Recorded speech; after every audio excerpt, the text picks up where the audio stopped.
ಆತ್ಮೀಯ ಬಂಧುಗಳಿಗೆ ನಮಸ್ಕರಿಸ್ತಾ,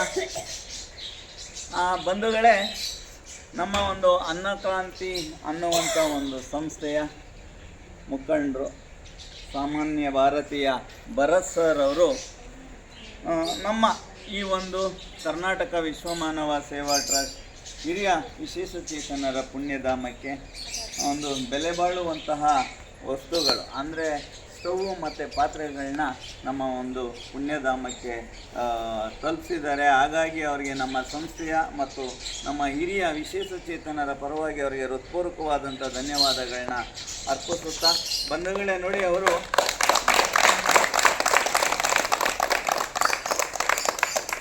ಒಂದು ಅನ್ನಕ್ರಾಂತಿ ಅನ್ನುವಂಥದ್ದು ಈಗ ಏನಪ್ಪ ಅಂತ ಅಂದರೆ ಅನ್ನಕ್ರಾಂತಿ ಹಸಿವು, ಈ ಹಸಿವಿನಿಂದ ಅವ್ರುಗಳನ್ನ ಮುಕ್ತರನ್ನಾಗಿ ಮಾಡಬೇಕು ಅಂತೇಳಿ ಹೇಳಿ ಒಂದು ಅವರು ಸಂಸ್ಥೆನೇ ಹುಟ್ಟಾಕಿ ಆ ಒಂದು ಸಂಸ್ಥೆಯಿಂದ ಹಲವಾರು ಆಶ್ರಮಗಳು, ಗುಡಿಸಲುಗಳು, ಬಡವರು ಇಂಥ ಬಂಧುಗಳಿಗೆ ಒಂದಿಷ್ಟು ಅನ್ನದಾನವನ್ನು ನೆರವೇರಿಸ್ತಾ ಬಂದಿರ್ತಾರೆ.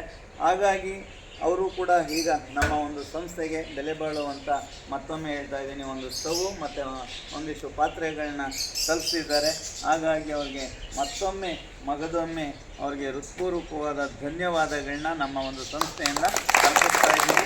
ಧನ್ಯವಾದಗಳು. ನಮ್ಮ ಈ ಒಂದು ಸಹಕಾರಕ್ಕೆ ನಮ್ಮ ಸಂಸ್ಥೆ ಹಾಗೂ ನಮ್ಮ ಸಂಸ್ಥೆಯ ಸಿಬ್ಬಂದಿಗಳು ನನ್ನನ್ನು ಒಳಗೊಂಡಂತೆ ತಮಗೆ ಮತ್ತೊಮ್ಮೆ ಮಗದೊಮ್ಮೆ ಹೃತ್ಪೂರ್ವಕವಾದಂಥ ಧನ್ಯವಾದಗಳನ್ನ ಅರ್ಪಿಸ್ತಾ ಇದ್ದೀವಿ. ಇದೇ ರೀತಿ ನಿಮ್ಮ ಒಂದು ಪಯಣ ಮುಂದುವರಿಲಿ. ಇಂಥ ಹಸಿದವರಿಗೆ ಅನ್ನ ನೀಡುವಂಥ ಕೆಲಸನ ತಾವು ಮಾಡ್ತಾ ಇದ್ದೀರಾ. ಭಗವಂತ ಇನ್ನೂ ಹೆಚ್ಚಿನ ಒಂದು ಇಂಥ ಪುಣ್ಯಾತ್ಮರಿಗೆ ಹಸಿವು ಮುಕ್ತವನ್ನಾಗುವಂಥ ಶಕ್ತಿನ ಭಗವಂತ ನಿಮಗೆ ಕೊಡಲಿ ಅಂತೇಳಿ ನಾವು ಕೇಳ್ಕೊಳ್ತಾ ಇದ್ದೀವಿ.